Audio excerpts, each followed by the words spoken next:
All right, welcome back, ladies and gentlemen. Game number 1 in a not quite qualifying match, but almost there. In the top left, it's going to be the Red Zerg player from Flipside Tactics, JonSnow. In the bottom right, as the blue Terran, it is Roots Kelazhur. I got to make that tweet really quick. Go make your tweets. Let everyone know. Quick, alert the watchtowers! Spread the word! Light the fires. The games Huns are coming. arrived. Actually, that would be such a sick beacon system. Like, you're like, all right, game 3 starting, so like fires start going across the nation. Let everyone know. Yeah, you know, we all. It's one of those apocalyptic situations. We've lost all electricity except for playing esports. Yeah, apparently, right? So. It sounds like a perfect world to me. It's no problem. Oh man, Kelazhur. He's starting this off cheesy. Yeah, so Frozen Temple certainly allows you to play around Reapers if you'd like, and I don't know, Reapers can... I feel it's so almost coin flippy to do this, because no matter how great your Reaper control is, a lot of this has to do with how does your opponent react. Do they rely on just speed legs? Do they throw down the Roach Warren right away? Like, there's about 5 different ways you can deal with this, but only one of them is like the correct answer. Yeah. This is just so surprising, you know? You got used to it on Orbital, so people were like straight up just... They're banning it because of it. Or they were just, blind countering it because it was so popular. But Frozen Temple isn't quite at that, status yet. It's not like, oh, what a surprise. It is like, oh, that's kind of surprising. But it does make sense. There are a lot of places to jump up on for Frozen Temple. You have this entire space here that the Overlord is covering, mind you, except for this little tiny part. But this first Reaper is really nothing too crazy. And, you typically don't do a lot of drone scouting in this matchup at the pro level anyway. So as we see his vision really quick, no idea about the other 2 barracks. So his first Reaper, this is really nothing too fishy. This is really nothing too strange. It's the next 2. In fact, the timing on the second one is still a little bit odd. Maybe it's the 2 racks. You don't know it's dedicated to 3. Because the sooner that JonSnow recognizes this, the sooner you can get more appropriate defense out. I like the Roach Warren. I like the Roach Warren a lot. Yeah, so he's quickly right into it, and it's very important that Kelazhur does not lose a Reaper yet. He can lose a Reaper when it's like 6+, and okay, you're still kind of snowballing, but early on, you gotta get that early damage in. You gotta get the Queens low, kill any creep tumors to try and set down, and then try and kill as many Lings before they get speed, which is very close to finishing up. So it's gonna help surround the Reaper essentially, and then the Roaches can really get in there, the Ravagers can really get in there, and Kelazhur is actually the one losing a bit of time here as the Roach Warren finishes up. The Roach Warren is still not... Like, Roaches are not a hard counter to this. Like, they used to be before grenades came into play. It's the Ravagers. So he's still got a little more time. You got to make the Roaches. You got to make one of them into a Ravager. And you only really need one. But he's finally cleared out the legs so he can start diving for these Queens. 2 of them are almost dead. Loses a single Reaper for it. Might lose a second one. In fact, does lose a second one in the midair right there. But that chance fuse was pretty last second. It is worth noting that while this is going on, and while he continues to possibly lose out on this side of the map, he does put down the command center, and he is starting to get out of this. He's going for 2 more racks behind it. If this is for 5 Reapers, I don't even know. But I imagine at some point we're going to start seeing Marines produce. The nice thing about this, though, is while Reapers might not necessarily kill all the Roaches, throwing grenades out like this one at a time, even if it's trading up for a Reaper, this will stall JonSnow from doing any sort of counter push. Kelazhur can also slowly whittle away at them, and as we see, we don't have a flood of extra Roaches on the way. Yeah, I like that JonSnow is over dedicated to this, because you really can't. The Reapers will just buy too much time. By the time you get over to their base, they've built Marines out of the barracks, they have a bunker, the grenades to slowly chip away your Roaches. It's not worth doing a counterattack, and that's the second strength of a Reaper build of any sort, 2 or 3 racks. So is Kelazhur like in a great position? Like, not necessarily. He did want to get a lead off this. I mean, hell, he want to win a game off of this, but he is following it up. So what's kind of cool is we had mentioned this several times, Ruff and Sulky with his build, right? And I've tried playing with that +1 a couple times, but the more I do it, the more I appreciate just how big of a difference +1 makes Reapers when they come against Roaches. Like, I always forget they have 2 attacks, so they get double benefits from upgrades, and I don't know, I just feel like I wish there was a more standard way to incorporate that. Because you could really turn this into a very scary all-in Planetary Fortress not involved. But Reaper grenades are starting to do pretty well. It's only 10 damage a shot, but it's hitting multiple targets. That becomes quite a bit more. context here, the Reaper's only hit for 8, so that grenade's really nice. Mm-hmm. This is a little bit interesting. We have Kelazhur going for double engineering base. Oh, he got the Ravager. He should never have gotten the Ravager. Only on 2 bases. Yeah, that's been a mistake from JonSnow. And it's really nice to see Kelazhur not just giving up his control so completely, because there's a lot of snipes to be done still. On Lings, on a Ravager apparently, and on the drone, trying to get to that 3rd base. So JonSnow realizing that it's going to be a little bit tough. He did start his lair. I don't think he'll be like going for a Negative Swarm. I think he's still going to try and get the 3rd base, but he needs to, do other things while he's being denied. So there he starts his own upgrades. I think it's really important you get across the map with some Lings to scout that there were Marines, because one of the common follow-ups of fighting against just Reapers is the thought of, oh, I'll just go Mutas, because they can't shoot up and they won't have anything at home to shoot up. Also getting very dedicated to chase these Reapers off. These Roaches are so damn low. And as good as Zerg regeneration is, Reaper healing is way better. Yeah. So these are not actually great trades. Now, while this goes on, oh, okay, that was kind of funny to watch, but not enough damage to actually kill the hatchery. But while this goes on, like you pointed out, the 1-1 is certainly odd to see. It's going to benefit the Reapers. Talked about that moments ago, but Stim is finished now. And I don't think he needs combat shields to push. Reapers need combat drugs. But if he just goes with what he has, I feel like he overwhelms JonSnow, especially with a 1-1. He might wait for medevacs and he might play it safe, and that's not a bad thing. I don't blame him, but I'm just saying, like, analyzing how this has been going, like, Kelazhur is going to have a fantastic army going forward. Agreed. Aren't combat drugs just Stim? You know what? Stim, I think, is a type of combat drug, but this combat drug heals you. Oh, so not every combat drug is a Stim, but every Stim is a combat drug? Also, this is one of those things about Heroes of the Storm that has always put me on tilt.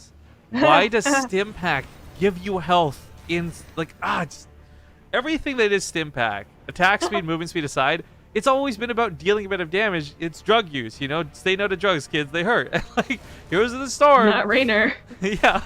Say yes to drugs. Oh, dear.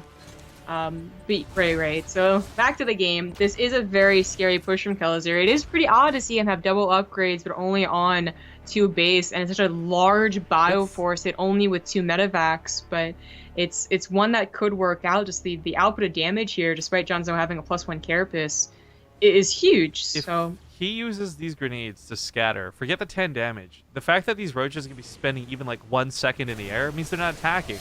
It's like this odd little bit of crowd control, but as we see, removes them from the fight, albeit very temporarily. So despite having a concave coming into this, I guess Kelazhur does lose a lot of the Reapers, which kind of sucks. But not enough from Kelazhur here. He can pick up though and leave. He doesn't actually have to dedicate to this. Yeah. Or it was still an okay trade, but yeah, you got to keep in mind that Kelazhur does not have a 3rd base right now. He's actually building it off to the left of the 3rd base, and Roaches are about to deny it. Okay, but that being said, JonSnow, while he has a 3rd base, hasn't been able to mine off of this yet, and he's been so busy pumping Roaches, he doesn't even have the drones to transfer over to it. So he's not exactly in a much better situation, but the army supply is deceivingly looking better because of how Roach supply works. Yeah. And on top of all of that, like their economic situation being roughly even here, we have Kelazhur getting to 2-2 much faster, and that's very big. Roaches and Ravagers do not hold up. The more medevacs you get, sometimes the more tanks you get, but certainly the more upgrades you get to cover what is a very scary large bioforce is usually what overwhelms the Roach player. And JonSnow, I mean, he's not getting to anything that's going to help him. Even if he gets his own upgrade, that's still going to be, I think, in favor of the Terran as the medevac count grows. This is where you really have to think about like infestors or the Hive on the way, but JonSnow is stuck because he never got up to a very good drone count. I'm actually concerned that Kelazhur might throw away too many units in dropping as opposed to just waiting for 2-2 and doing a frontal push, because you drop on top of Roaches accidentally, you're just going to lose the units. Or there's like that clutch corrosive bile that catches the tail end of a medevac. I mean, there's ways that this could, like, don't get me wrong, guys. I'm not feeling too bad for Kelazhur despite the situation, because JonSnow only just got that base saturated, right? Like, their income is not too mismatched. In fact, Kelazhur's looking better thanks to mules, but he really could throw away too much, and that's where this gets alarming. Because this isn't like Lings and Banelings. This is actual trading for both players. He gets the entire army down, so my fears were unwanted, apparently. Like, it was only scary if he's going to drop Oh, on that top snipe. of these roaches. Yeah, that's a nice snipe. And attack in the front as well. Looks like it might just get pushed back. I don't know. He's actually the holding upgrade's strong. This finished. 2-2 is looking great. He's going to pick up the third base as well, leaving JonSnow on what is but one base mining. He actually doesn't have the money to replace either of these hatcheries, by the way. I want to throw that there as well. So Damn. his options are kind of limited. He's going to have to go for the attack. And if Kelazhur boosts back home, I mean, hey, you don't even need to boost back home. We could just take the fight at home and keep these units in the middle of the map. Yeah, I think it would be safer if he did boost these back home, though. Because it was certainly concerning. If an attack happens and you're unloading in the middle of it, that's not too good for the Terran. But Kelazhur are all bundled together with his entire army and still with an upgrade lead, although that's, I think, is what JonSnow is waiting for. He should be fine on the defensive. He even has a tank coming out. He can put that on the top ledge and hopefully it'll never be broken. JonSnow, I admire his attempt to get his hatchery back down here, but he just has to all in. That's his only choice. It's his only hope. His tenacity, his maxi. A couple SCVs are going to go down. That's going to distract some of the units away from the main fight. That tank is not on the high ground like I thought, but it's still adding a lot of damage here. Yeah, as long as it helps chew through the roaches, the Ravagers really don't have a lot of health. They'll fall quickly, and JonSnow's army disappears. GG gets called, and Kelazhur is going to take game number 1. Well done. Now, of course, the quick note needs to be made that we're going to be trying to cast both of the, I guess we'll call them semifinals, but like qualifier matches, guys. So after this one, we should have at least 2 best-of-3s locked and loaded for us. Mm-hmm.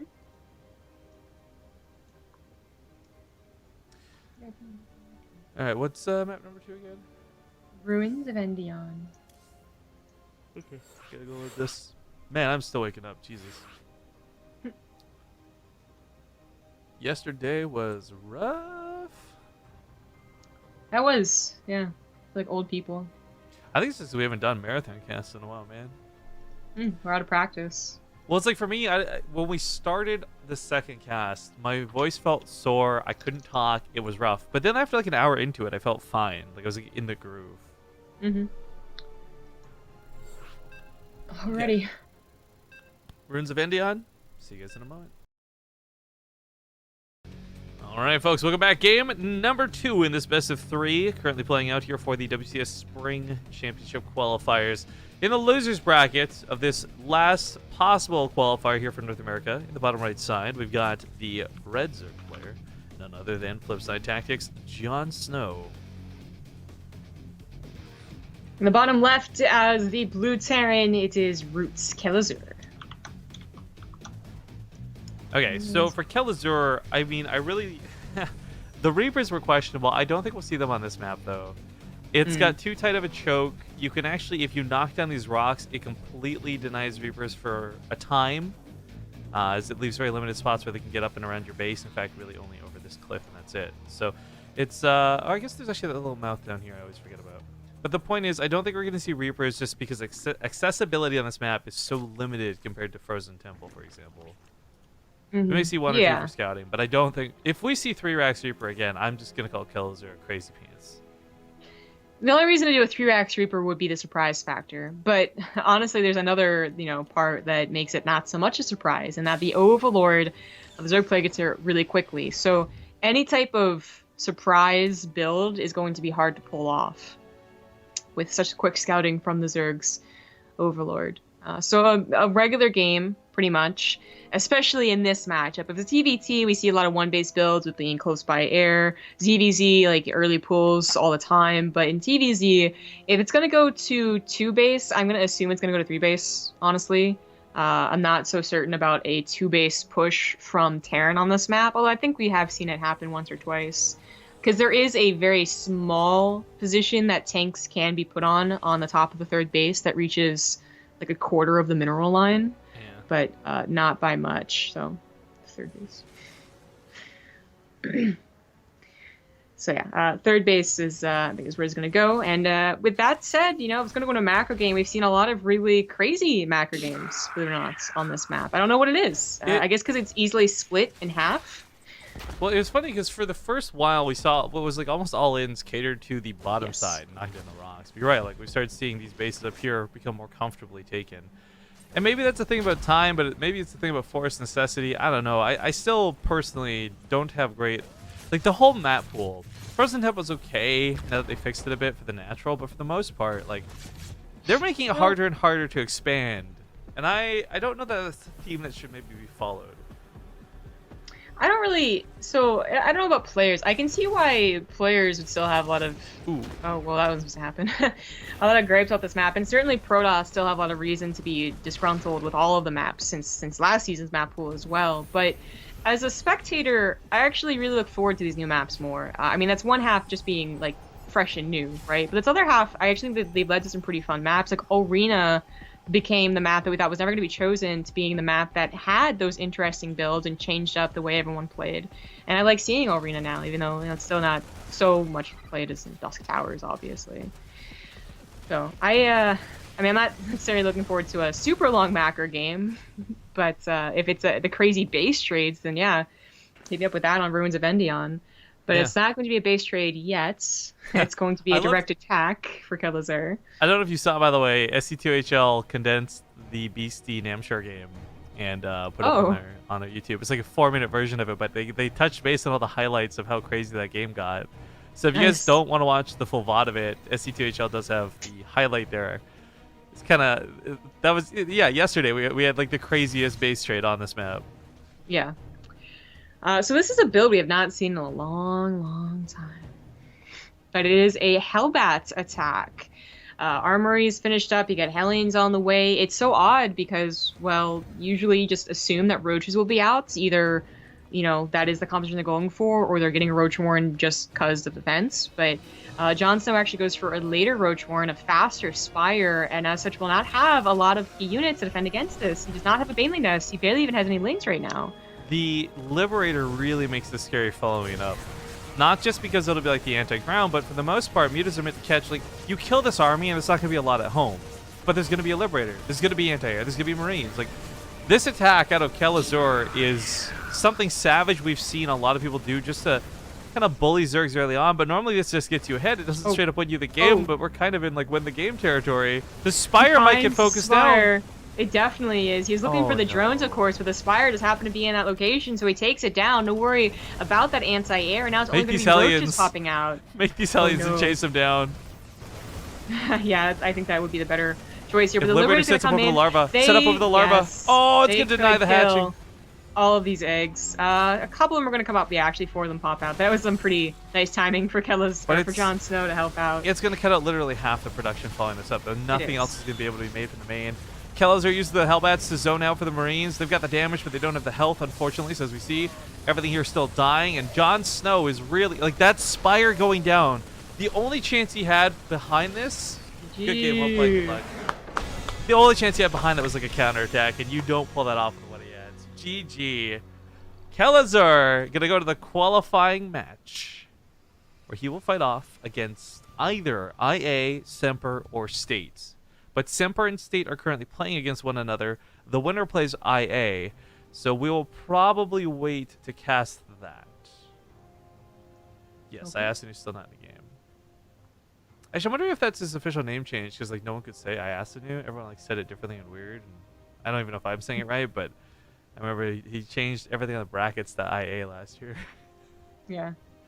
But yeah, so congratulations to Kelazhur. He'll have to wait and sit out for a little bit, so maybe he can go now, wake up and do his stretching or whatever his case may be. We don't actually know that he was asleep earlier, but yeah, he gets to chill out for a bit. So we'll cast...